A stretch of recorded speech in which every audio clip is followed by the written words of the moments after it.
Ayan.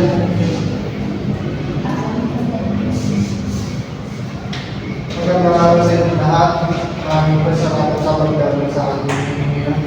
Ang pag-uusapan natin ay ang ating group project tungkol sa IoT-based anti-theft system na gawin natin matino na mag-aasalan ang bawat gawain at maayos ang ating tanong. Magandang araw po. Gusto ko lang kung magtanong, ano ba ang specific na gagawin dito natin? Salamat sa tanong. Ikaw ang bahala sa introduction at background ng sabi.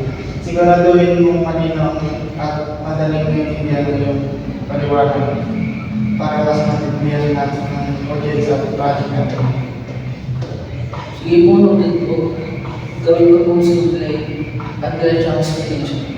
Ako naman po, medyo narinig po ako kung ano ang task ko. Pwede po ba pakilala? Problema. Ikaw ang gagawa ng system features at kung paano gumagawa ang IoT device. Subukan mo gawin na step by step ang explanation para mas magaling kong sundan. Okay po, gets ko na. Lalagyan ko na lang po ng example para mas Excuse me po, kailan po ang deadline sa digital? Ang detail natin ay sa dating na per day. Pero mas maganda po yung ibasag ng mga mas maganda para may ilan pa tayo kung review at mag-ibig ng nakakulang. Yan po, siguro din po kung malitasan po agad ang mga ko.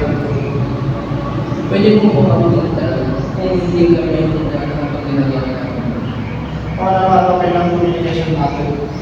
Pwede nyo ako i-message yun tayo kung may talong mo ako clarification mas mamadali na malinaw na isang salamat po. Malaking tulong po yun para may iwasan ng errors.